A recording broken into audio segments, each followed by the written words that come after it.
¿Qué tal? Le damos la bienvenida a todo el auditorio que el día de hoy nos acompaña a esta nueva sección de divulgadoras mexicanas promovida por el Consejo de Ciencia, Tecnología e Innovación de Hidalgo. El día de hoy tenemos como invitada a la doctora Cecilia Reyes Peña. Bienvenida, doctora. Gracias, Ingrid. Es un gusto estar aquí con ustedes. Al contrario, es mucho gusto recibirla y pues bueno, antes de que comencemos, invitamos a todo el auditorio que nos está expectando ahí en sus redes sociales a que nos hagan llegar cualquier comentario que tengan o preguntas sobre la charla que nos va a presentar la doctora en los comentarios para que al final ella nos pueda resolver. También los invitamos a que compartan esta charla para que pueda llegar a más personas y también vamos a hablar un poquito de la trayectoria de nuestra invitada del día de hoy. Es postdoctorante del Instituto de Investigaciones en Matemáticas Aplicadas y en Sistemas de la Universidad Nacional Autónoma de México en el Departamento de Ciencias de la Comunicación. Es profesora por asignatura categoría A en la Facultad de Ciencias de la Universidad Nacional Autónoma de México. Es candidata del Sistema Nacional de Investigadores. Colabora en el programa de maestría en inteligencia artificial de la Universidad Politécnica Metropolitana de Hidalgo. Es egresada de la carrera de Ingeniería en Sistemas por el Instituto Tecnológico de Pachuca. Es maestra en Ciencias de la Computación por la Benemérita Universidad Autónoma de Puebla y doctora en Ingeniería del Lenguaje del Conocimiento y por la misma institución. Durante su trayectoria, sus líneas de investigación han sido del procesamiento del lenguaje natural y de la ingeniería ontológica enfocada a la resolución del tratamiento y modelado de datos clínicos que apoyen a la toma de decisiones. Gracias a estas líneas de investigación, ha podido participar en el Third International Workshop on Semantic Web Meets Health Data Management, siendo este un workshop de alta relevancia en el área. También cuenta con una publicación JCR en el Journal of Biomedical Semantics. Bueno, sin más por el momento, doctora, le cedemos los micrófonos. Muchas gracias, Ingrid. Orgullosamente hidalguense. Bien.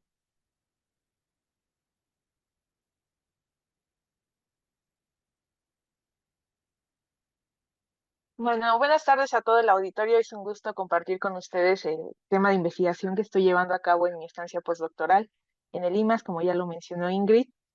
Eh, Esta es una experiencia para mí muy grata. He conocido mucha gente, muchos investigadores de renombre. He tenido la oportunidad de colaborar con ellos. Les voy a platicar un poquito más durante la charla respecto a eso. Para formalizar, mi tema de investigación está enfocado prácticamente a la inteligencia artificial, donde generamos herramientas para disponer de ella hacia el público abierto. Una de las principales preocupaciones que he tenido a lo largo de mi carrera es enfocarme a la biomedicina. En doctorado tuve la oportunidad de trabajar con temas relacionados a la diabetes mellitus y ahora en postdoc estoy trabajando con temas relacionados con la salud mental. Entonces, pues el tema de mi charla es cómo llevar la inteligencia artificial al servicio de la comunidad por medio de chatbots específicos para la salud mental. ¿Qué vamos a ver a través de esta charla? Pues les voy a platicar un poquito de mi experiencia con el programa de posgrados de calidad de parte del CITNOVA. Les voy a dar también una introducción a la inteligencia artificial, una revisión rápida de los conceptos de los chatbots y los modelos grandes de lenguaje, que es el boom que estamos teniendo ahorita con la inteligencia artificial. También un poquito del panorama de salud en Hidalgo, que fue lo que nos motivó a trabajar este proyecto en conjunto con el doctor Iván Mesa, quien es mi director de proyecto. El proyecto PAPSI y el avance que tenemos, que es el desarrollo del chatbot. Y las conclusiones, y les voy a platicar y hacer la invitación, pues a los proyectos hermanos que tenemos a la par de esto, ¿no? En el laboratorio L52 más de Limas. Bueno, ¿cómo llegué yo a este programa? Yo recuerdo cuando estaba en licenciatura en el Tecnológico de Pachuca, nos invitaron para el Open Data Hidalgo 2014, que era de los primeros programas que se hacían masivamente por parte del CITNOVA. Yo recuerdo que fue un día sábado, hubo muchos estudiantes de diferentes instituciones de aquí del estado, y fue un evento muy bonito donde nos daban apertura a temas que en aquel entonces era el boom de la computación. que no veíamos en la escuela. Entonces, de ahí creo que empezó el interés por buscar algo más que lo que nos daban en la escuela, ¿no? Yo recuerdo una plática en específico sobre una persona que trabajaba proyectos de INEGI. A mí se me hacía tan bonito esa tarea de trabajar proyectos en INEGI que yo decía, wow, les han de tener un montón de datos y terminando un proyecto deben de implementar otro y la apertura de la información y el modelado ha de ser tremendo, ¿no? Entonces, una de mis aspiraciones es llegar al INEGI por si alguien conoce una palanca que me pueda contactar, que creo que es una maravilla de institución, ¿no? Entonces, creo que desde ahí empezó una motivación en pensar algo más allá de lo que nos podía ofrecer la licenciatura, ¿no? Posteriormente, cuando egresé de la licenciatura, tuve la oportunidad de cursar la maestría en Puebla, en la UAP, en Ciencias de la Computación. Y ahí me adentré un poquito más, tanto en la formalización de algunas tecnologías orientadas al manejo de, de datos, que en aquel entonces era el Big Data, y las bases de datos. Creo que lo que más me impactó respecto a todo el proceso de maestría fue el tema de empezar a construir proyectos que fueran aplicados hacia la sociedad. Desde ahí también comencé mi formación de procesamiento del lenguaje natural. Posteriormente pude continuar en la misma institución con doctorado con el proyecto que ya les mencionaba acerca de la diabetes mellitus en modelado ontológico. De ahí, pues estuve un tiempo trabajando como profesora de tiempo completo en la UPMH aquí en Hidalgo igual. Y lastimosamente, cuando nosotros salimos del doctorado, siempre tenemos grandes aspiraciones respecto a la investigación, ¿no? Pensamos que saliendo, pues va a ser toda una vida de investigador y no es tan fácil. Siempre la investigación se lleva a la par de la docencia y desafortunadamente empieza pues estas redes de trabajo que nos consumen a veces en tiempo y no podemos pues invertir todo el tiempo que quisiéramos en la investigación, ¿no? Empiezan los compromisos con el grupo, algunas actividades a cubrir en las instituciones y ya no es tan fácil. Entonces, cuando yo vi el programa, la convocatoria para el programa de excelencia de posgrados, para mí fue una oportunidad increíble el decir, pues crecer profesionalmente en la investigación y también fue algo maravilloso que el gobierno del estado de Hidalgo pues pudiera dar estos beneficios, ¿no? Para nosotros los investigadores. Yo al principio cuando solicité pues pensé que íbamos a ser bien poquitos, ¿no? No pensé que hubiera tantos, pero creo que al ser un llamado tan especial para las áreas, creo que sí tocó muchas puertas y llegó a grandes cabezas como para haber tanta solicitud de los apoyos, ¿no? Creo que también la beca que ha dado Citnova es un parteaguas importante para promover la investigación y no solo quedarnos como alumnos del lo único que hay es industria, ¿no? Creo que podemos crecer en el fomento de la investigación y más allá de la investigación, pues también aterrizarla, ¿no? Como profesionales que somos en la población en específico. Creo que este programa sí es muy importante para fomentar estos puntos y también para crear una conciencia diferente del campo de trabajo que existe actualmente. Creo que sí estábamos un poquito creo que esto es un empujón enorme que podemos tener. Yo personalmente creo que sin el apoyo de Sisnova no hubiera podido realizar mi estancia postdoctoral en la UNAM y creo que el beneficio de todo esto es maravilloso, ¿no? Y la inversión que se está haciendo es tremenda y vale la pena arriesgar muchas cosas por estos beneficios. Bien, bueno, esa es mi experiencia respecto al programa. Ya enfocándonos un poquito más en el área de trabajo que yo he estado desarrollando, eh, me enfoco en temas de inteligencia artificial pero digamos, tengo una línea en específico que es el procesamiento del lenguaje natural. Eh, Nosotros estamos un poquito eh, familiarizados con el contenido de la inteligencia artificial que veíamos en la ciencia ficción, con el uso de robots humanoides que son perfectos, que hacen tareas minuciosamente, nunca se equivocan, que son frívolos, que son calculadores, y siempre existe el miedo latente de que los robots acaben con la humanidad, nos desplacen y nosotros como que volvamos a la era de las cavernas, ¿no? Esa es la idea que nos vendieron en las películas. Sin embargo, yo puedo garantizar que la inteligencia artificial está más cercana a nosotros y ni nos hemos dado cuenta, ¿no? Como por ejemplo los dichosos filtros de las cámaras, que la aplicación para hacer tu nombre bonito, como lo vemos aquí en la imagen, que la dichosa aplicación para que nos veamos cómo vamos a ser de viejitos, el cuestionario que nos dice qué tipo de osos somos a partir de, no sé, de preguntas de comida y demás. Entonces, si bien es el mismo concepto de inteligencia artificial, no es tan lejano a nosotros, ni tampoco es tan complejo como nos los venían vendiendo, ¿no? En las películas. Retomando un poquito como ese acercamiento que nosotros hemos tenido en las películas, ¿qué es lo que sí está pasando, ¿no?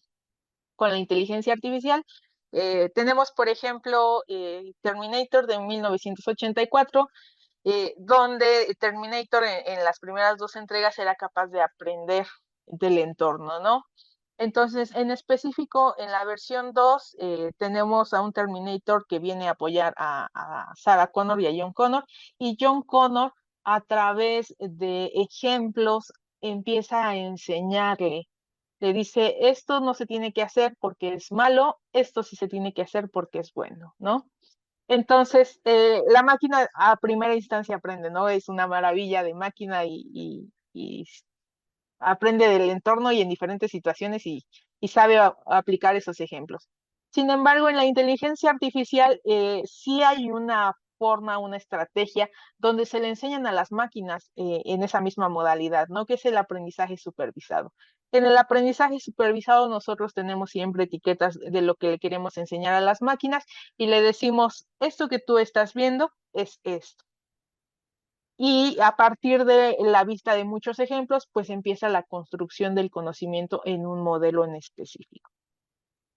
Después viene la película de inteligencia artificial, donde la inteligencia artificial se percibe a sí misma, ¿no? Como una persona. Incluso vemos la trama principal, que es un pequeño robot que se percibe como niño. Él no sabe que existen, pues, robots de su tipo, ¿no? Que no son humanos. Entonces, esta percepción de inteligencia artificial es muy compleja de realizar, ¿no? ¿Por qué? Porque, como les mencionaba, el aprendizaje que nosotros estamos manejando mayoritariamente es aprendizaje supervisado. Entonces, a pesar de que hay inferencias que podemos extraer de ese aprendizaje supervisado, no sabemos nosotros modelar todavía esa autopercepción como nosotros la entendemos, ¿no? Entonces, ahí sí le damos, pues, el beneficio de la duda a las películas, porque esa autopercepción es compleja, ¿no? Finalmente, en Iron Man hay otra entrega relevante, donde la inteligencia artificial ya es parte del ser humano, ¿no? Ya Iron Man es incapaz de vivir sin el traje y el traje le da ciertas ventajas, órdenes, instrucciones y percepciones que él a simple vista no podría comprender, ¿no? Entonces, yo creo que estamos muy cerquita de esta parte, no tanto como los trajes que ya tienen ni los superpoderes, sino que con el tema de los modelos generativos como ChatGPT, ya nos están metiendo información. Ya no es solo lo que yo te pida, dame, ¿no? Sino ya va un te sugiero algo, ya va un te enseño algo. Entonces, es importante que nosotros empecemos a hacer conciencia de esta inteligencia artificial. ¿Por qué? Porque el uso de esta va a ser inevitable en algún momento. Trae beneficios, claro que trae beneficios, trae consecuencias también, trae consecuencias, pero siempre tenemos que hacer un uso responsable y no mostrar renuencia a decir, híjoles, es que eso es algo bien lejano que nunca va a pasar, ¿no? Ya hay cosas que están pasando, no tan descontroladas como el fin del mundo, el dominio, que yo creo que eso no va a pasar, ¿no? Pero creo que tenemos que adaptarnos tanto como profesionistas como comunidad en general. Tenemos que adaptarnos para identificar las oportunidades que nos da la inteligencia artificial, ¿no? Y evitar la renuencia realmente, ¿no? Bien, en sí que es la inteligencia artificial, pues es la forma en la que tienen las máquinas de imitar los procesos cognitivos humanos, ¿no? Dentro de esta inteligencia artificial se consideran unas tareas cognitivas principales como la de percibir, razonar, aprender y resolver problemas a partir del entorno flexible. Es decir, yo voy a aprender a resolver un problema en un ambiente controlado y después salgo a un entorno diferente y tengo que ser capaz de resolver el mismo problema. A eso se refiere la inteligencia artificial. Ojo, no para llegar a concluir que una máquina tiene inteligencia artificial o no, no propiamente tiene que resolver todo esto de un solo jalón, ¿no? Con que resuelva una tarea de imitación cognitiva es suficiente para delimitar. Bien, las áreas básicas de la inteligencia artificial es, pues, por ejemplo, el aprendizaje automático, que es el machine learning, donde nosotros tenemos, pues, conjunto de datos etiquetados, como les decía, qué es bueno, qué es malo, qué es grande, qué es chico, qué es una enfermedad, qué es un padecimiento, qué es una silla, qué es una mesa. Toda esa información nosotros se la damos y la máquina aprende patrones basados en características y puede llegar a determinar la predicción de la etiqueta a partir de un nuevo objeto no visto en los ejemplos, ¿no? Es decir, si la máquina aprende que las sillas tienen cuatro patas, pues a lo mejor el siguiente objeto que vea de cuatro patas va a llegar a la conclusión de que es una silla. Sea cierto o no sea cierto, pero se basa en esas tendencias de distribución de las características. También tenemos la percepción de la máquina o el machine perception, donde la máquina trabaja visualmente la identificación de objetos. Ya no solo vamos a trabajar con características numéricas, sino que tiene que aprender una parte sensorial del humano, ¿no? Principalmente la visión y el tacto. Tenemos también los robots inteligentes. Recuerden que esto se hace a nivel de algoritmos y de modelos matemáticos y los robots inteligentes se esperaría que tengan una construcción adecuada para integrar los mecanismos de aprendizaje o de percepción, por ejemplo. También en el área de inteligencia artificial, algo que le gusta más a la gente de matemáticas, de logística, es la planeación automática, donde nosotros tenemos una serie de recursos y debemos establecer un plan de acción para resolver una tarea de forma más adecuada, optimizando todos los recursos, ¿no? Podríamos manejarlo un problema tan simple, por ejemplo, tengo un restaurante, en el restaurante me llegan 10 personas, me hacen el pedido de 10 platos. ¿Cuál sería el orden adecuado de preparación que yo podría realizar si tengo, por ejemplo, 5 personas en cocina, una plancha, una estufa, para que esos 10 platos yo pueda entregarlos pues prácticamente al mismo tiempo, ¿no? Y todos coman al mismo tiempo. De eso se trata la autoplaneación. Tenemos otra área que es el área que yo estuve viendo en doctorado, es la representación del conocimiento y el razonamiento, donde creamos modelos legibles para humanos y para máquinas, con el afán de representar conocimiento lógico bajo reglas estructuradas en la lógica descriptiva. Ahí nosotros no solo nos bastamos con decir, pues tienen estas características, sino de forzar a la interpretación a que deban de tener esas características y en qué participación, ¿no? Es decir, por ejemplo, si un animal tiene patas, pues cuántas patas debe de tener forzosamente para que sea un animal.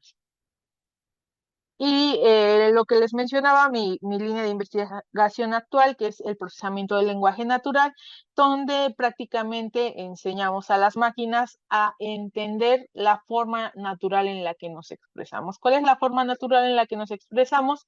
Pues el habla, que implica la escucha a la vez y pues algún tipo de gesticulación que nosotros podamos hacer, ¿no?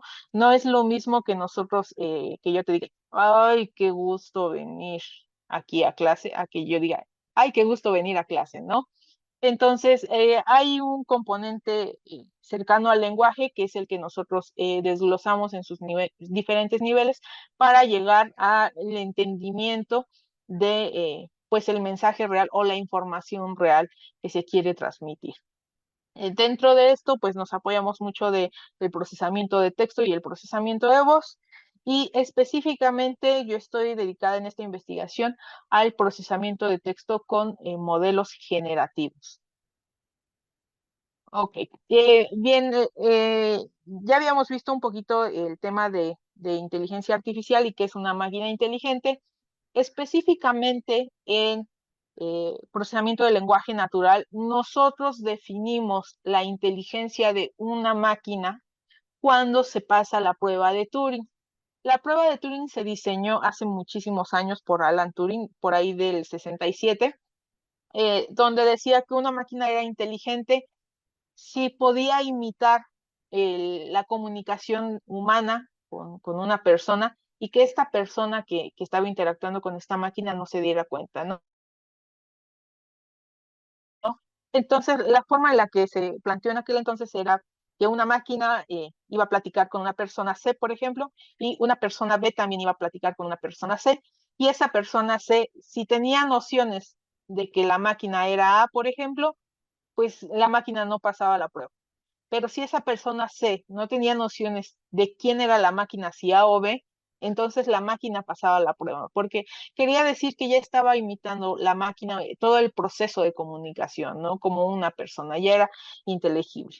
De hecho, hoy en día, una de las líneas de investigación del procesamiento del lenguaje natural es identificar la generación de texto generado por modelos de lenguaje como por ejemplo ChatGPT o Gemini o demás, ¿no?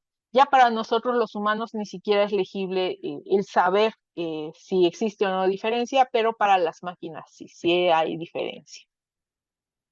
Bien, más aterrizando al tema de investigación, pues en el desarrollo de chatbots nosotros identificamos los chatbots como un software inteligente, es decir, que va a tener la capacidad de imitar a las personas, que va a poder simular la conversación humana para la resolución de problemas, el cual debe de dar respuestas certeras y apropiadas. Es decir, yo no le voy a preguntar a un chatbot, pues que me dé la receta del huevo a la mexicana y el chatbot me va a contestar con instrucciones para lavar mi ropa, por ejemplo, ¿no?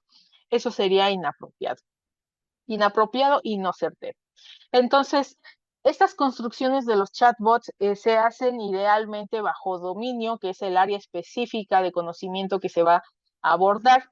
Y sin embargo, la capacidad de algunos chatbots, como los basados en transformers, pues ya son multidominio.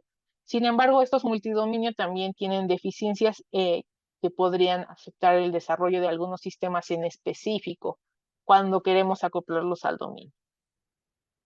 Bueno, ¿cuáles son las tareas principales que debe de ejecutar un chatbot? Es analizar pues toda la situación que está manejando en el chat, toda la información que está recibiendo, entender qué es lo que quiere el usuario y generar una respuesta apropiada.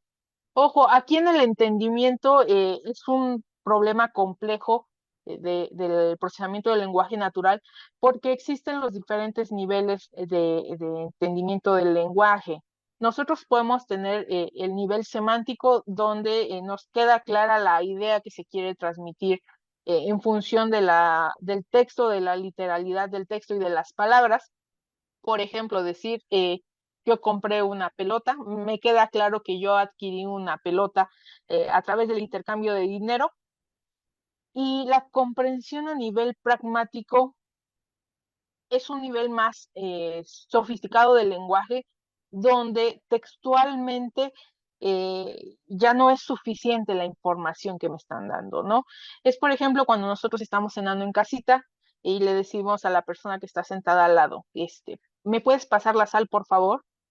Nosotros no esperamos como respuesta un sí, soy capaz de pasarte la sal, ¿no? Y esa es una comprensión semántica. El que me pregunten si soy capaz o no es una comprensión semántica. Pero el que yo tome la sal y lo pase sin dar respuesta es una comprensión pragmática. ¿Qué quiere decir? Que estoy dando una instrucción que va más allá del contexto de lo que yo estoy diciendo, ¿no? Entonces, cuando nosotros necesitamos entender esas instrucciones pragmáticas, necesitamos muchísima más información de lo que podemos tener en una conversación, ¿no? Porque a nosotros ya nos enseñaron desde muchos años que cuando te piden la sal tienes que pasarla, no te preguntan si eres capaz o no, solo tienes que pasarla ya. Entonces, todo ese entrenamiento es un proceso complejo que debe de estar al nivel del chatbot, ¿no? Yo no le voy a decir al chatbot, dame una recomendación, puedes darme una recomendación para algo, me va a decir, sí puedo dar recomendaciones nada más, pero no me la va a dar, ¿no? Eso ya no es adecuado. Y nuevamente, todo el análisis y la comprensión debe de llevar a una generación correcta, donde pues efectivamente reafirme que estoy comprendiendo el mensaje y que estoy ejecutando lo que se me está requiriendo o que estoy satisfaciendo la petición que se me está realizando.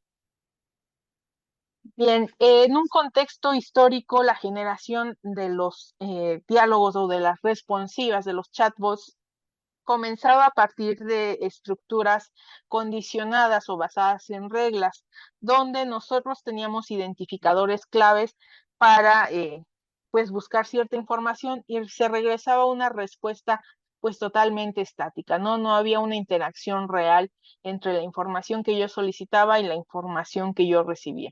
Para esto, algunos de ustedes recordarán, por ejemplo, que podían ver algunos formularios de selección de preguntas, seleccionaba uno la pregunta y regresaba una respuesta estática. No importaba si eh, era satisfactoria o no. Aquí nada más teníamos información así.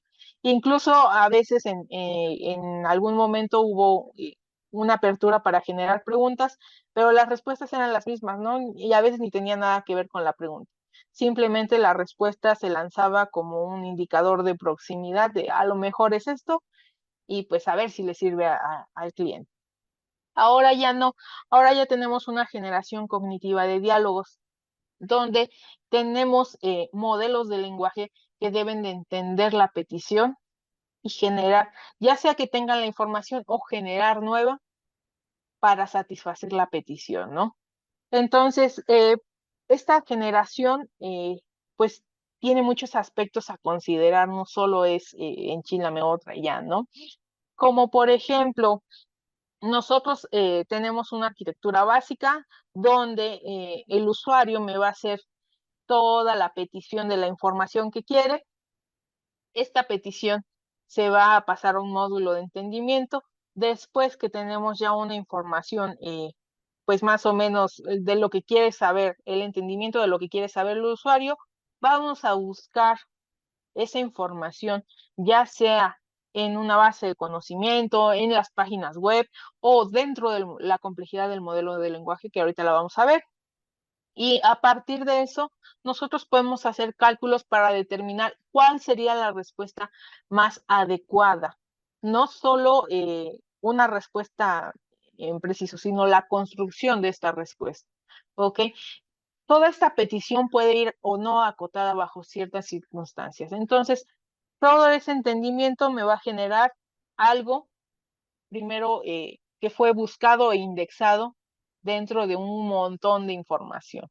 Uno de los problemas principales en la inteligencia artificial hoy en día es los datos. Si nosotros no tenemos los datos adecuados, no vamos a poder hacerlo. Entonces, dentro de los chatbots, si nosotros no tenemos la información adecuada, no vamos a poder satisfacer la solicitud de la información que nos está haciendo el usuario. Bien, eh, cuando nosotros trabajábamos anteriormente, hace unos 20, 30 años, pues teníamos que capturar todo prácticamente lo que queríamos, ¿no? Ahora, con el modelado de las nuevas tecnologías, la necesidad de la optimización de la información también, porque es información creciente que demanda más arquitectura computacional, a alguien se le ocurrió por ahí de unos años para atrás comenzar con la estructuración de texto, ya no solo el texto como lo conocemos como tal, sino pasarlo a una forma matemática que pudiera ocupar menos espacio que el texto, ¿no? Entonces, una forma de esto fue vectorizar todos los textos y después aplicar una reducción de dimensionalidad a los vectores. Esta reducción de dimensionalidad tenía que llevarnos a una forma única para cada uno de los vectores de entrada. No podíamos llegar al mismo vector a través de dos entradas diferentes. Esto es lo que se le conoce como los famosos embeddings. Estos embeddings se pueden dar a nivel de palabra, a nivel de frase o a nivel de documento.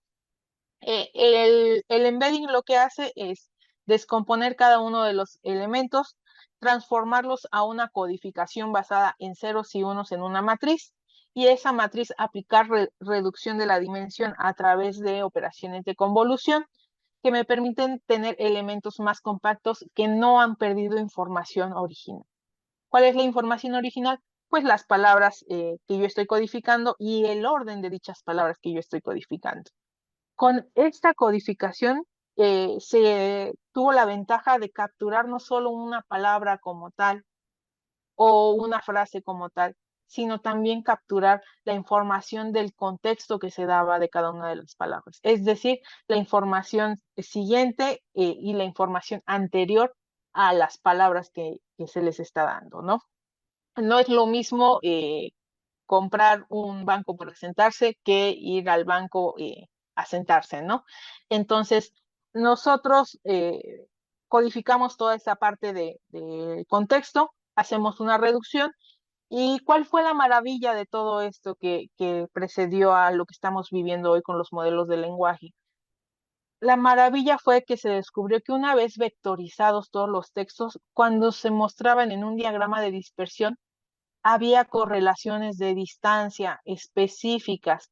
Es decir, había una distancia entre el vector de hombre y el vector de mujer, y esa misma distancia vectorial se manifestaba entre la palabra rey y rey. Entonces había una correspondencia de posición. Ya no necesitábamos información adicional. No sabíamos, por ejemplo, qué representaba esa distancia, pero sí sabíamos que había una correlación igual entre esas palabras, ¿no? Y lo vemos en el contexto de la vida humana. Hay una relación entre hombre y mujer que corresponde a la misma relación que es rey y reina. Un pasito adelante de estos embeddings fue etiquetar esa distancia, ¿no? ¿Qué es lo que quiere decir esa distancia? ¿Qué son sinónimos? ¿Qué son antónimos? ¿Qué son homónimos? Que hay una relación semántica entre ellos, por ejemplo, de realeza. Entonces, una vez que se trazó eso, ya permitió no solo tener los datos codificados, sino explotar esos datos codificados, ¿no? Y esta explotación lleva a la construcción de los grandes modelos de lenguajes que conocemos como ChatGPT. Menciono mucho ChatGPT porque es el más popular, el que más ha salido en las noticias y seguro con el que más están familiarizados, ¿no? Y eso es lo que hace, realmente eso es lo que hace, ¿no? Nosotros vamos a hacer consultas, él va a detectar la información principal que nosotros queremos hacer, la va a buscar dentro de su diagrama de dispersión de vectores de información codificada y va a tratar de buscar esas distancias que puedan satisfacer mi consulta. Y es ahí cuando empieza la generación, cuando satisface mi consulta. Bien, entonces cuando nosotros usamos estos modelos de lenguaje para generar chatbots, nosotros lo que estamos haciendo internamente es el siguiente diagrama. Tenemos un usuario donde el usuario me va a hacer peticiones. A esas peticiones se les llaman técnicamente prompts. Las prompts van a pasar por una ventana de contexto. Esta ventana de contexto va a preparar mi modelo de lenguaje para que sepa cómo responder adecuadamente. Y una vez que mi contexto, mi prompt y mi modelo de lenguaje están sincronizados, ahora sí, yo puedo determinar una salida válida para regresar la que sea adecuada nuevamente al contexto y que retroalimente la ventana del contexto, ¿no? ¿Para qué? Para que haya un hilo de conversación donde me pueda llegar a una conclusión más certera o más específica si es necesario. Porque si no, imagínense, si yo voy a preguntar el nombre y no retroalimento con alguien que ya me dio su nombre, yo todo el tiempo voy a estar preguntando mi nombre y no voy a pasar de ahí. ¿Ok? Entonces, estas salidas siempre van a retroalimentar tanto mi ventana de contexto como mi modelo de lenguaje. El prompting, quizás nosotros no estamos tan familiarizados con el prompting, porque es una tecnología pues reciente, ¿no? Pero el prompting no solo es hacer pues una consulta de decirle, dame una receta y se acabó, ¿no? El prompting es algo fundamental para los modelos de lenguaje, tal como dice la literatura, si el modelo de lenguaje es muy bueno, pero si el prompting es muy malo, no va a funcionar. Entonces, el prompting se ha desglosado en varias etapas para que tengamos nosotros buenos resultados de las consultas de nuestro modelo, y más cuando estamos haciendo un sesgo particular de la información de nuestro modelo. Es decir, que queremos que se comporte con una personalidad específica. Entonces, en el prompting hay reglas estructuradas que son legibles para el modelo, que nos pueden ayudar para obtener mejores resultados, como indicar un rol, el rol que va a tomar el modelo de lenguaje. No es lo mismo que yo le diga toma un rol de profesor a toma un rol de médico, por ejemplo. Las instrucciones que debe de satisfacer en mi prompting y también algunos ejemplos. Cuando le damos ejemplos, nosotros estamos reforzando el conocimiento que él ya tiene. ¿Por qué? Porque él puede mapear las distancias entre esas palabras ejemplos, y entonces nosotros estamos favoreciendo a que esas distancias sean relevantes en nuestro contexto. El contexto también no es lo mismo que yo esté platicando con una persona adulta, con un niño, para generar el tipo de respuestas que vamos a llevar, ¿no? Entonces, necesitamos un contexto y también necesitamos pues la petición específica que se va a dar bajo todo este contexto del prompting, del rol de las instrucciones, de los ejemplos. ¿Qué es lo que quiere saber ahora sí el usuario, no? Ahora que yo ya le di la información completa a mi modelo de lenguaje para que se comporte como un experto, ahora sí que venga la duda, que venga la necesidad de satisfacción de información. Entonces, todo este diseño de prompting pareciera a priori pues algo muy sencillo, pero en realidad es algo muy complejo. Es un trabajo tremendo, ¿no? Y pareciera, dicen, ¿cómo, por qué sería tan necesario si yo le pregunto algo a ChatGPT y me está contestando correctamente? Sí y no, ¿no? ¿Por qué? Porque a lo mejor lo que te está contestando es una solución simple, pero si quieres ir más allá y quieres una interpretación más profesional del área que tú estés consultando, necesitas una construcción de este prompting más compleja, ¿no? ¿Cuál es la ventaja de trabajar chatbots en general? Pues es la personalización, ¿no? Somos capaces de personalizar modelos de lenguaje, como ya lo vimos por medio del prompting, y puede atender necesidades específicas. Han resultado ser muy buenos para disponer de información precisa, tanto que si le decimos, ¿sabes qué? No entiendo, explícame más de esto, lo pueden hacer, son capaces, ¿no?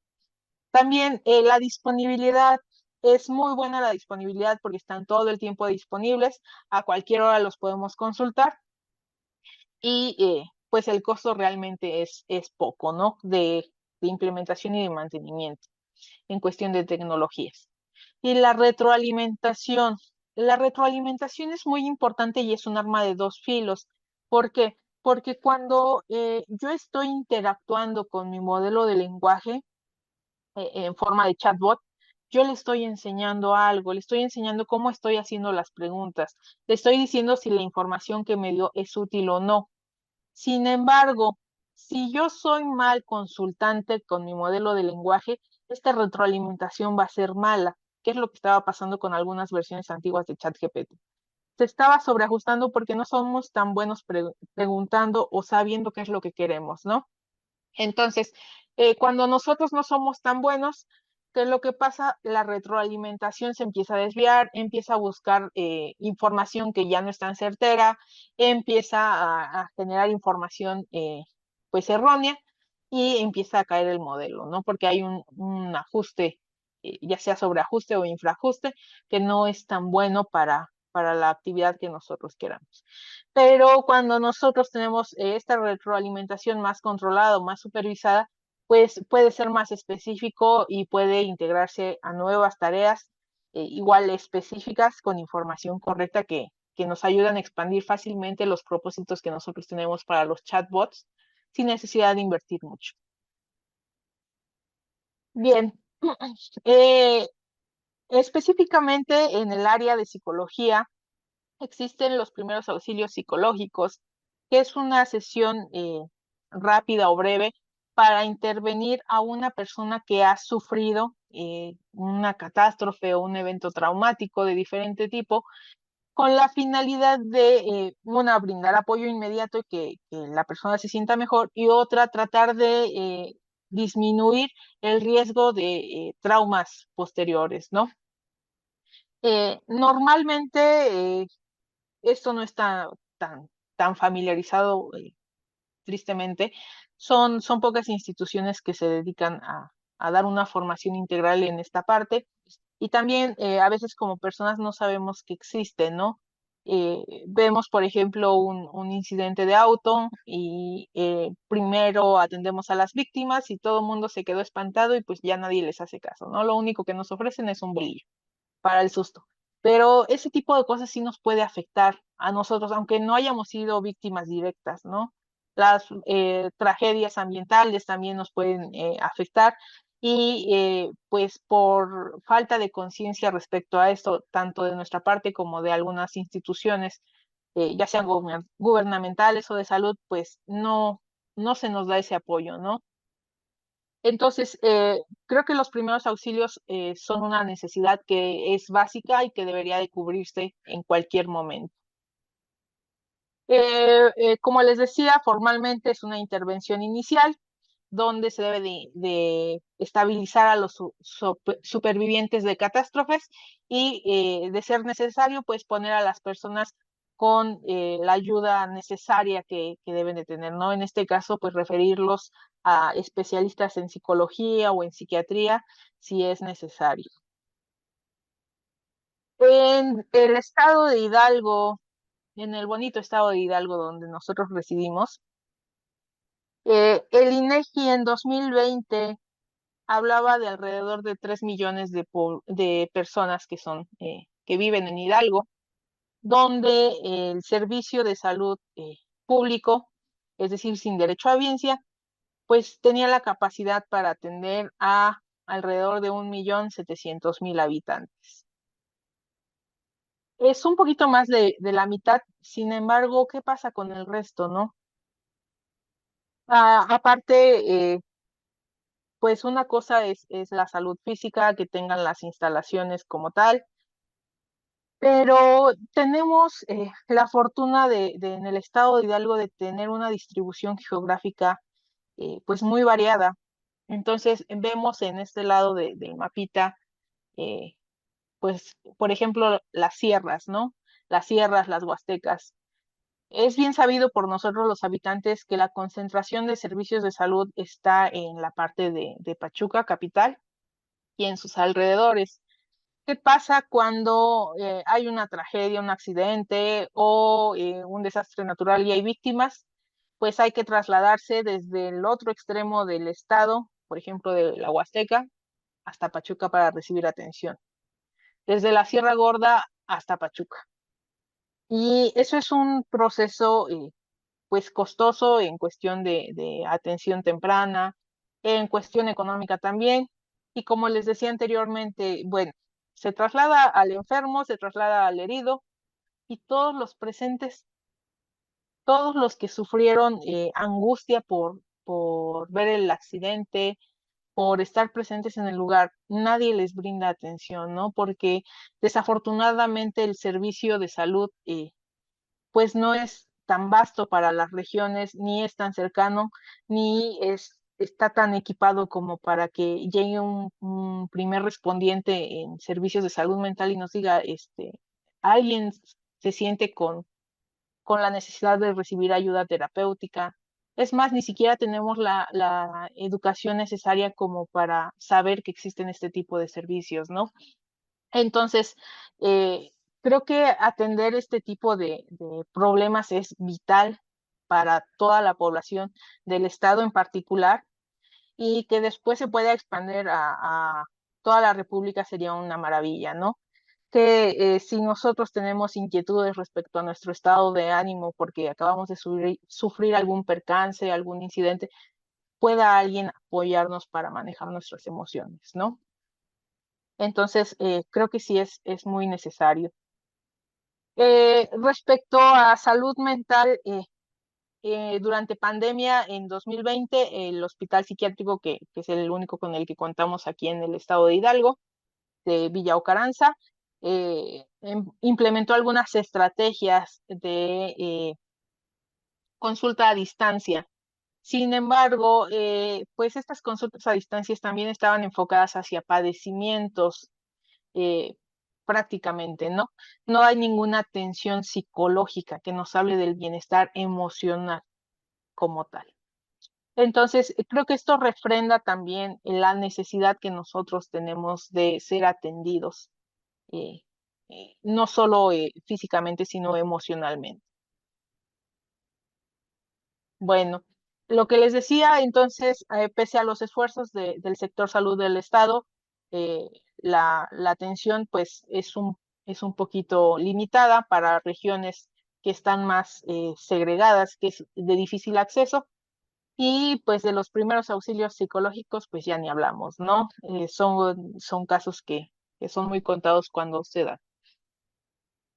Bien, entonces, dado este contexto de la deficiencia del apoyo psicológico que tenemos, pues de ahí nace la idea del proyecto PAPSI, donde PAPSI va a ser un chatbot disponible las 24 horas, que sea capaz de brindar primeros auxilios psicológicos a través de técnicas de aprendizaje profundo. ¿Por qué necesitamos el aprendizaje profundo? Porque necesitamos herramientas que sean capaces nuevamente de entender situaciones complejas. Aquí ya no solo vamos a manejar información textual. Nosotros dentro de este chatbot tenemos que tener argumentos necesarios para delimitar qué es lo que está pasando en la situación, qué es lo que está sintiendo la persona que está pues en crisis, la información para atender una crisis inmediatamente, como debe de ser. Entonces necesitamos modelos más potentes para hacer toda esta tarea. Dentro de este proyecto, pues tenemos algunos objetivos técnicos como la generación de un conjunto de datos para entrenar y para apoyar todas estas tareas de entendimiento psicológico. También la práctica de la generación de textos que debe de ser muy personalizada, ¿no? Porque imagínense, yo estoy en crisis, estoy expresando lo que estoy sintiendo y el chatbot me sale con algo que no va al caso, que parece que no me está escuchando, pues cómo me voy a sentir, ¿no? Entonces necesitamos algo que sea capaz de manifestar, entender y proponer en función de lo que está sintiendo el paciente. Y la evaluación para las mejoras de la respuesta emocional, ¿no? También otros objetivos que se deben de cubrir dentro de este proyecto, pues es la arquitectura donde se va a utilizar este chatbot, mecanismos de refraseo, porque pues a lo mejor no entendí la instrucción que me dio o el consejo que me dio como que no lo entendí. Si le vuelvo a preguntar, pues me va a generar lo mismo como que no, ¿no? Necesitamos estrategias de refraseo que sean capaces de comunicar a las personas la idea que se está concretando. Un mecanismo para conectar con personas de apoyo o con profesionalistas de la salud también es necesario, porque una persona en crisis puede desatar alguna situación de riesgo, como por ejemplo suicidio. Entonces, ¿qué pasa si nosotros detectamos suicidio? Pues no vamos a decir, híjole, qué mal, ¿no? Nada más, no. Tenemos que tratar de conectar a la persona con su red de apoyo emocional. Y el último de los objetivos y el más importante que debemos de cubrir es la evaluación por medio de expertos. Hay un protocolo establecido para los primeros auxilios psicológicos, hay herramientas para saber el rendimiento de un modelo generativo, de un chatbot, si son coherentes las respuestas, si no, pero la conjunción de todo esto nos las tiene que dar el psicólogo como tal. Nos tiene que decir que efectivamente el chatbot está proporcionando la información necesaria, las recomendaciones que se están haciendo son buenas y que no va a poner en riesgo en ningún momento al usuario. Porque si lo pone en riesgo, pues no tiene caso, ¿no? Imagínense, sale peor. Entonces, toda esa evaluación debe ser hecha por un profesional, por uno o por muchos profesionales de la salud. Bien, entonces la propuesta del chatbot para los primeros auxilios psicológicos es el mismo esquema del usuario, el prompt, la ventana de contexto y el modelo de lenguaje, pero estamos complementando con la selección de las etapas, de cada una de las etapas de los primeros auxilios psicológicos. Esto es muy complejo porque nosotros necesitamos herramientas para proporcionarle al mismo chat dentro de la ventana de contexto de decirle en qué etapa estás, ¿no? Si ya hizo la presentación el usuario, entonces pues hay que preguntarle cuál fue el evento precipitante que sufrió, hay que preguntarle si tiene enfermedades, si está herido. ¿Y qué pasa en este tipo de situaciones? Que si yo tengo una persona en crisis, posiblemente ni me va a saber decir su nombre. A lo mejor me va a decir primero lo que le pasó y después me va a decir su nombre. A lo mejor primero ni siquiera puede establecer una conversión coherente porque necesita ser estabilizado. Entonces, pues debe de ser tan inteligente este chatbot que debe de identificar qué etapas se han cumplido y cuáles son las que faltan, ¿no? Para satisfacer, a pesar de que ya existe el protocolo como tal, donde me dice que primero esto, primero aquello, primero esto, pero puede ser que no se lleve así y debe de ser capaz para cada una de las situaciones. Otro de los complementos que se proponen dentro de este proyecto es el análisis de emociones, que siempre va a estar monitoreado todos los diálogos que se generen por el usuario, la detección del riesgo de suicidio, es decir, si el sistema está pues detectando que el usuario está haciendo amenazas para atentar contra su vida, pues ¿qué vamos a hacer, no? En ese caso, ¿cuál es el plan a seguir? Y pues el contacto con sistemas de emergencia y con la red de apoyo personal del usuario, ¿no? A lo mejor ya detectamos que sí está muy deprimido y está fuera del alcance de este chatbot apoyarlo, entonces pues hay que canalizarlo a lo mejor a algún servicio médico o con el familiar inmediato para que el familiar pues pueda ponerlo a salvo, ¿no? Ujú. Hasta este punto ya tenemos un esquema básico del flujo de conversación dentro del chatbot, siguiendo las etapas de los primeros auxilios psicológicos.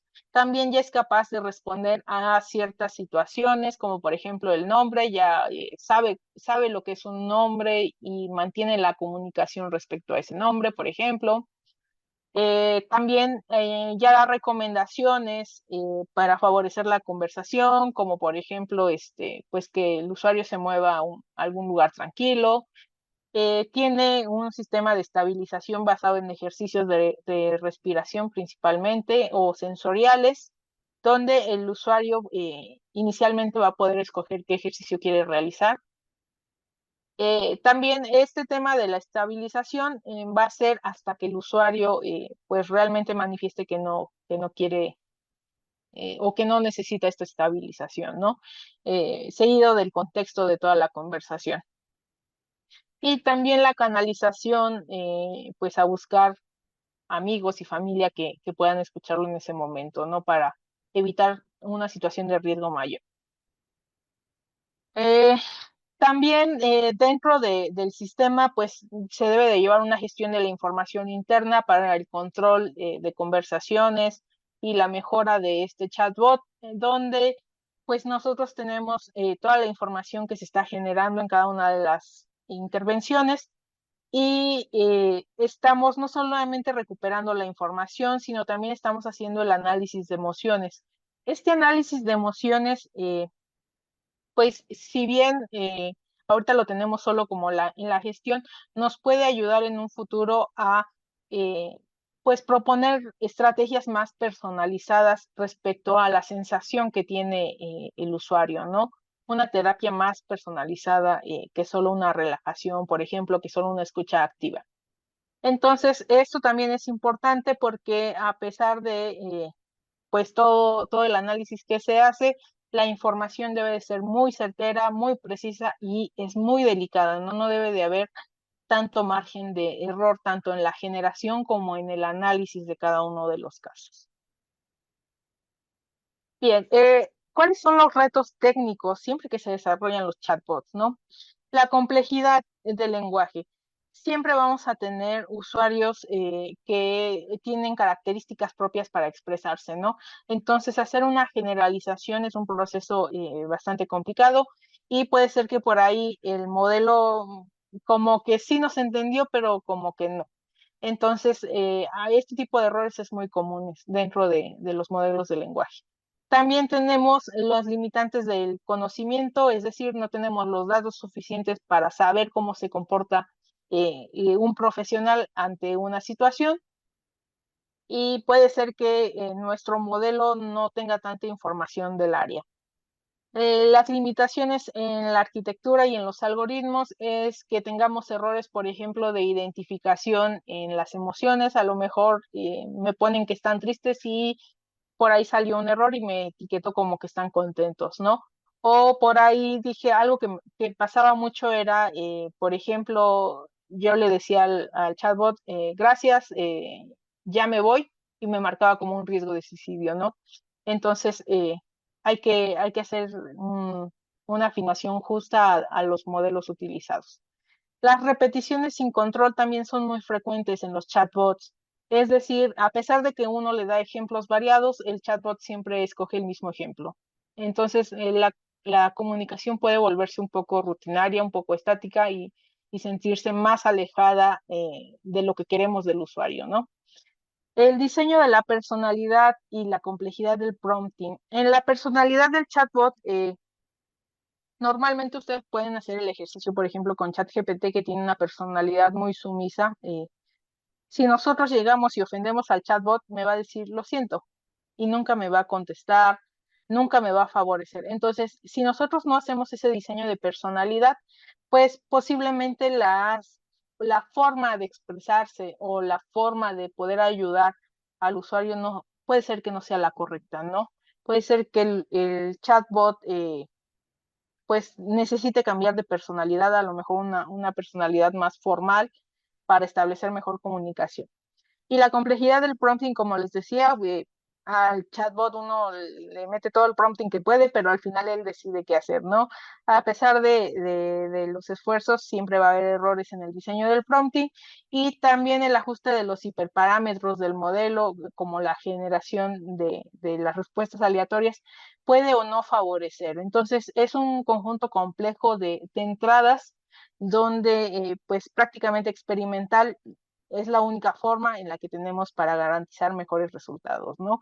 Y esto lleva mucho tiempo porque las intervenciones, los PAPs se pretenden que sean de 15 minutos, por ejemplo, y nosotros tenemos que invertir 15 minutos en cada experimento para ver cómo responde a cada una de las cuestiones, de menos. Eh, también, como les decía, la representación del texto en los modelos de lenguaje, nosotros tenemos vectores distribuidos y pueden ser conectados a través de distancias. Sin embargo, cuando nosotros metemos mucha información y buscamos caminos entre esos vectores, hay una inferencia contextual. Dentro de esa inferencia contextual, pues nos puede dar información que nosotros no sabíamos que teníamos y también las dichosas alucinaciones del modelo. ¿Qué quiere decir que el modelo alucina? Que si yo le estoy diciendo al modelo de lenguaje, este, mira, yo hoy sufrí una caída de las escaleras, estoy bien, pero sigo muy asustada. Y que me diga, por ejemplo, qué malo que tiraste a alguien por las escaleras, ¿no? Está alucinando porque yo no le dije eso. Yo le dije que yo me caí, no que tiré a alguien. Y eso pasa muy seguido. Esto también se debe al sobreajuste del modelo de la información, ¿no? Entonces, qué puede pasar? Que a lo mejor muchas personas consultaron al modelo que aventaron a alguien, entonces va a inferir que como yo dije, caer escaleras, me va a decir entonces tú también aventaste a alguien, porque estas personas, estas palabras están cercanas a las palabras de aventar y caer por las escaleras. Entonces, eso es lo que empieza a alucinar. Otra cosa que desfavorece el buen rendimiento del modelo es la optimización de la información y la falta de la verificación. Debido a estas alucinaciones, se van a hacer trazos de información que no va a estar verificada por la información inicial con la que entrenamos el modelo. Entonces se empieza a generar cosas falsas, información falsa, así tal cual, ¿no? También se puede contradecir. Es decir, hace rato me dijo que estaba bien y ahorita me dice que esto está mal. Y también hay algo muy técnico que se llama el jailbreak, donde a través de prompts muy minuciosamente diseñados, nosotros podremos cambiar la configuración del modelo de lengua. Si nosotros le preguntamos a ChatGPT cómo acabaríamos con la vida humana, me va a decir, yo no te puedo dar una respuesta porque eso no es ético. Pero si nosotros jugamos con el jailbreak, podemos hacerle creer que eso es ético y que me dé una respuesta y me la va. ¿Ok? Eso es muy específico el jailbreak. Entonces, si nosotros por error, a lo mejor no tenemos la malicia de hacerlo, pero por error en el prompt y nos metemos en esta área, pues igual iba a generar respuestas que sean peligrosas para el usuario, ¿no? Que den recomendaciones que no son buenas. A lo mejor me dice, pues si te sientes en peligro, enciérrate en tu casa y no vuelvas a salir, ¿no? Imagínense a una persona que está en crisis que se le diga eso. Entonces, se debe de tener mucho cuidado con esto. En psicología, específicamente en el área que estamos trabajando, pues hay retos que se suman a estos retos técnicos, ¿no? Como por ejemplo, tener la información adecuada, que sería todo el sistema de atención para la salud mental, tocar temas delicados y cómo manejarlos, ¿no? A lo mejor se tienen temas de violación y no se sabe cómo manejarlos, y mostrar empatía y comprensión dentro del bot. Entonces el chatbot debe de ser capaz de establecer esta comunicación abierta. También dar recomendaciones seguras siempre, ¿no? Y algo que igual se suma muchísimo a todas estas demandas es el estigma, ¿no? ¿Cómo yo voy a permitir como usuario que alguien me esté dando recomendaciones de salud mental si no estoy loco, ¿no? Creo que el estigma es una barrera de las más grandes que puede haber al tener la renuncia tanto de la salud mental como de la inteligencia artificial, ¿no? Porque también podríamos decir, ¿cómo un teléfono me va a decir cómo me siento o qué hacer para sentirme mejor? ¿Ok? Entonces, pues sí, es un trabajo muy complejo que se debe de prestar mucha atención tanto por los profesionales en inteligencia artificial como los profesionales de salud mental. Y bueno, como para ir finalizando, pues algunas cosas que se pueden concluir en este momento es que el uso de la inteligencia artificial siempre en todas sus modalidades debe ser ético y moral, ¿no? Debe de preservar siempre la seguridad del servicio al humano. Creo que también nosotros como personas no debemos dejarnos gobernar por el miedo del reemplazo de la guerra, ¿no? eh, Debe de ser siempre en favor de nosotros. Y hay algo que yo les puedo recomendar a los colegas que nos dedicamos a la investigación en esto, es que si nosotros vamos a ser capaces de tomar los datos de las personas para pues generar un modelo y satisfacer una necesidad, siempre tratemos de ofrecer algo en bienestar de esas personas de las que estamos tomando los datos, ¿no? También, pues para calmar cualquier inquietud, esto es un modelo, es un agente computacional que si bien puede ayudar a mitigar, por ejemplo, la carga de trabajo en los centros de salud, porque podría ser una primera intervención para canalizar casos graves, y no, nunca va a reemplazar a los expertos, jamás, ¿no? Siempre la consulta del experto va a ser mejor. creo que es una buena herramienta para acercarnos también y romper ese estigma de la salud mental, pero jamás, jamás va a reemplazar al experto. Y bueno, yo creo que cualquier desarrollo de chatbots en salud mental debe de apegarse a los protocolos establecidos, porque pues tampoco somos omnisapientes para establecer protocolos que no existen, ¿no? Y bueno, algunos proyectos hermanos que estamos trabajando a la par ahí en el IMAS es un chatbot para la reducción del estigma principalmente, donde pues se hace conciencia de que si alguien necesita pues apoyo en salud mental, no tiene nada de malo, es para eso.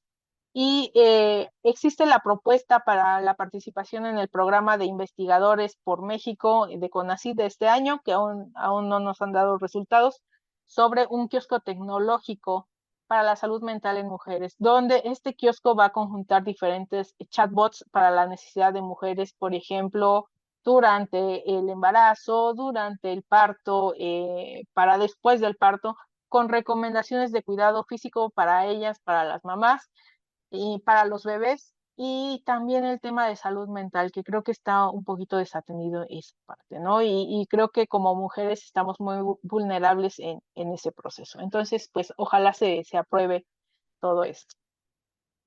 Y pues bueno, esto ha sido todo por mi parte. Por ahí les comparto unas fotos mías en la UNAM. Muchas gracias por la atención. Al contrario, doctora, muchas gracias por compartirnos este tema de investigación que la verdad es que está muy amplio, su explicación pues muy entendible y ya tenemos algunos comentarios en redes. De nueva cuenta invitamos al auditorio a que nos haga llegar sus preguntas. Nos mandan saludos, nos dicen que está interesante. Em, También Adán nos dice, buen día, ¿los algoritmos de fondo que utiliza tu modelo son redes neuronales? No, los algoritmos de fondo que utiliza el modelo de lenguaje es principalmente un transformer. La diferencia entre las redes neuronales y el transformer es la arquitectura, pero si quisiéramos verlo desde un punto más generalizado, en ambos tenemos entradas, se hace transformación de los datos para generar reducción de dimensiones y se tiene una salida, ¿no? Pero sí hay, técnicamente sí hay una diferencia sustancial. Normalmente los transformers se hacen basados en datos masivos, más masivos que las redes. Muchas gracias, doctora. No sé si se me perdió en a lo largo de su charla, pero este chatbot tiene la capacidad de no confundir síntomas una vez que ya tenga, porque usted nos comentaba que ya tenía como algunas confusiones ahí, ¿no? Pero una vez que ya estas confusiones estén como aclaradas, ¿existe la posibilidad de que, por ejemplo, confunda los síntomas, ya sea de que en lugar de, no sé, depresión, sea ansiedad o ese tipo de confusiones? Es probable que exista. Sí es probable que exista respecto a todo el funcionamiento, porque nosotros como humanos somos complejos. Entonces, más que la confusión de los síntomas, no va a llegar a determinar específicamente qué fue el sentimiento que manifestó el usuario, ¿no? Va a tratar de estabilizarlo de todas formas, porque esa es la función principal, de dar recomendaciones de asistencia, pero sí no va a llegar a una determinación clara emocional, digamos, ¿no? Incluso puede ser contradictorio porque como se hace el análisis de sentimientos a lo largo de toda la conversación, entonces en algún momento puede ser que el usuario manifieste enojo y ya después manifieste alegría una vez que se estabilizó. Y esto, pues si quisiéramos verlo en un proceso aparte de clasificación, posiblemente sí podremos llegar a una conclusión a lo mejor de ansiedad, pero por él solo no va a ser capaz. Muchas gracias, doctora. Tenemos una pregunta en redes sociales que nos dice, ¿cómo alimentas el chatbot con información para dar un buen diagnóstico? Ok, en cuestión de diagnóstico, no estamos haciendo diagnóstico como tal, solo estamos mirando información que nos pueda aproximar a ciertos padecimientos. Sin embargo, para especializar estos modelos se hace el proceso de fine tuning y dependiendo de dónde se quiera especializar el modelo, pues se va a hacer el fine tuning. En nuestro caso, como nosotros estamos utilizando un motor de chat GPT, no requerimos de hacer el fine tuning porque ya viene con mucha información y sería contraproducente. Entonces, todo el refinamiento para el seguimiento del paciente lo estamos haciendo por medio de prompting con modelos paralelos para la rectificación de información, por ejemplo, ¿no? Estamos extrayendo, por ejemplo, manifestaciones emocionales, padecimientos físicos que mencione el usuario que tenga y un modelo de question answering para apoyarnos en la filtración de las etapas. Si ya me dijo qué fue lo que pasó, pues no tiene caso que se lo vuelva a preguntar, por ejemplo, pero son modelos adicionales. Muchas gracias, doctora. Tenemos una pregunta más que nos dice, ¿el chatbot ya ha sido aplicado en algún tipo de comunidad específica? No, todavía estamos en etapas de desarrollo y antes de la aplicación debe de pasar por la evaluación de psicólogos. No queremos arriesgar a nadie. Ok, pues muchísimas gracias. Pues esa fue nuestra última pregunta, doctora. No sé con qué le gustaría cerrar la charla, algo más que le gustaría agregar sobre su estancia por allá en la universidad. Ok, gracias, Ingrid. Bueno, para cerrar este tema de chatbots, creo que me gustaría enfatizar que nada es mágico en los chatbots. A veces los idealizamos muchos, pero es un área de apertura tremenda que cuando uno los conoce, sabe los errores precisamente que se dan, sabe de dónde flaquean y ya no se fría uno tanto, ¿no? Entonces, yo los invitaría, si nos escuchan alumnos, por ejemplo, de licenciatura, de prepa, si les interesa aprender el tema de chatbots, que es lo que está de moda, claro, no duden en especializarse, ¿no? En hacer posgrados. Lastimosamente, como que todavía hay pocas áreas que ofrecen estos temas, entonces se tienen que ver en posgrados, ¿no? Pero yo creo que en algunos años ya van a existir las carreras, como ya está surgiendo las ingenierías en inteligencia artificial, en ciencia de datos. Arriesguense, es algo muy bonito y no solo es la aplicación del modelo de forma matemática, ¿no? Sino que también pueden tener un impacto social, comunitario, para bien. Y pues respecto a mi estancia, yo estoy muy agradecida con el CITNOVA por la oportunidad. Creo que sin el apoyo que ellos están brindando yo no podría hacerlo. También estoy muy agradecida con el doctor Iván Vladimir Mesa, que es el encargado del laboratorio L52 en IMAS. Creo que la forma en la que hemos llevado el trabajo ha sido maravillosa. Al equipo de psicología también estoy muy agradecido con ellos, al doctor Víctor de Ciencias. Me han recibido muy cálidamente todos ellos. Pues bueno, doctora, con esto llegamos a su fin. Bueno, tenemos una pregunta más en redes que nos dice, ¿es posible que el chatbot se esté actualizando constantemente a través de la red? Sí, sí es posible porque estamos utilizando el motor de ChatGPT. Ahorita, días pasados lo migré al motor 4.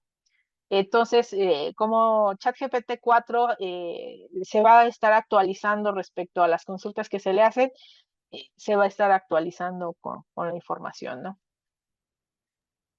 Bueno, pues ahora sí, con esta última pregunta llegamos al fin de la charla. De nueva cuenta, doctora, muchísimas gracias por ofrecernos esta charla, por aceptar estar en este espacio y compartirnos este tema de alta relevancia, porque no solamente se queda en un proceso, sino que busca de verdad ayudar a la población. Y pues muchas felicidades también por su proyecto.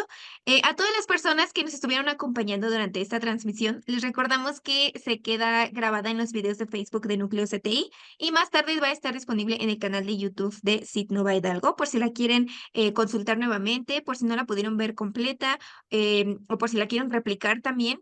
Va a estar disponible por esos dos medios.